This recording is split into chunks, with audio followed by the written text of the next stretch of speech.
प्रश्न ये नहीं है कि व्यक्ति शाकाहारी है या मांसाहारी, प्रश्न तो ये है कि जो शाकाहारी होने का दावा करता है क्या वास्तव में वह जीव हत्या नहीं करता।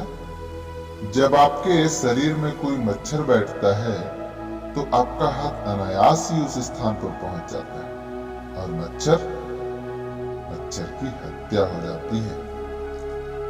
जब किसान अपने फसल पर शत्रु कीटों को देखता है तब वह रसायन के छिड़काव से करोड़ों जीवों को एक साथ समाप्त कर देता है। जब घर में कोई सर्प घुस जाता है तो व्यक्ति डंडे से पीट कर उसकी हत्या कर देता है। ऐसे अनेकों उदाहरण हैं जहां स्वयं को शाकाहारी कहने वाला व्यक्ति भी जीव हत्या करता है।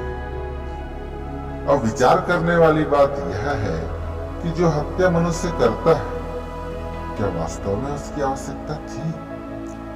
क्या प्राकृतिक रूप से उस हत्या के अलावा समस्या का कोई दूसरा समाधान नहीं था? जब शरीर पर मच्छर बैठता है तो स्वतः हाथ का उस स्थान की तरफ बढ़ना एक स्वाभाविक प्रक्रिया है, इसलिए यह प्राकृतिक है।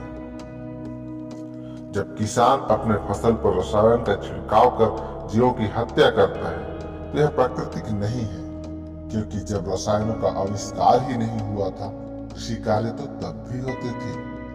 किसी जंगल में कोई रासायनिक छिड़काव नहीं करता फिर भी वहां पेड़ पौधे तो होते ही हैं, फल फूल तो बनते ही हैं।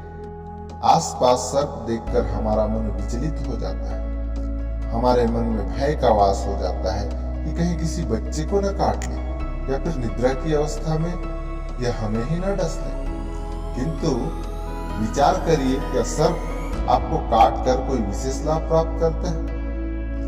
क्या कुछ घटनाओं से भय खाकर प्रकृति के इस सुंदर रचना को देखते ही मार देना उचित है? क्या इनसे बचने का कोई अन्य उपाय नहीं है? मच्छर को मारना एक प्राकृतिक प्रक्रिया है, किंतु अन्य दो उदाहरण हमारे मन में उपजे स्वार्थ और भय के कारण प्रतिपादित होते हैं। इसलिए स्वयं को शाकाहारी कहने से पहले तनिक विचार अवश्य करिएगा।